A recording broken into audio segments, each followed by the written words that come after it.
വീട്ടിൽ പോയിട്ട് തിരിച്ചു വരുമ്പോൾ മമ്മിക്ക് എന്തെങ്കിലും എനിക്ക് തന്നു വിട്ടില്ലെങ്കിൽ എന്തോ ഭയങ്കര വിഷമമാണ് കേട്ടോ. നിങ്ങളുടെ അമ്മമാരും അങ്ങനെ തന്നെയാണോ? അപ്പോൾ പോകാൻ നേരത്തെ ഇറങ്ങിയപ്പോൾ കുറച്ച് മൾബറിയും കൂടെ കിട്ടി, അതും പറിച്ചിട്ടുണ്ട്. ഞാൻ ദേ പറിച്ച് കൈ പിടിച്ചിട്ടുണ്ട്. അങ്ങനെ നമ്മൾ തിരിച്ച് പറവൂർക്ക് പോവുകയാണ്. ബ്ലൂബെറി അല്ല, മൾബറി.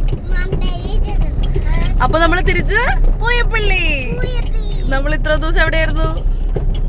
അമ്മ വീട്ടില്, മമ്മിയുടെ വീട്ടിലായിരുന്നു അല്ലേ? ഇനി നമ്മള് പൂയപ്പള്ളിയിലേക്ക്. എന്നൊക്കെ പറഞ്ഞാൽ എനിക്ക് എൻ്റെ വീട്ടിൽ നിന്ന് ഇറങ്ങുമ്പോൾ വിഷമമാണ് കേട്ടോ. നിങ്ങൾക്കും ആ വിഷമമുണ്ടോ?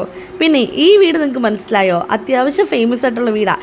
എൻ്റെ വീട്ടിൽ നിന്ന് മൂവാറ്റുപുഴയ്ക്ക് പോകുന്ന റൂട്ടിലുള്ളൊരു വീടാണ്, കരിമ്പനയിലുള്ള. ആ വിഷമമൊക്കെ മാറ്റാൻ വേണ്ടി ഇച്ചായൻ എനിക്കൊരു ഷെയ്ക്കായി ഇതാണ് മേടിച്ച് തന്നത്. അങ്ങനെ ഞങ്ങൾ പയ്യെ പയ്യെ പോയി. നമ്മുടെ കാലടി പാലത്തിന് മുമ്പുള്ള ബ്ലോക്കാണിത്. ആ പാലത്തിൽ നിന്ന് കയറാൻ വേണ്ടിയിട്ടുള്ളൊരു കഷ്ടപ്പാടാണിത്.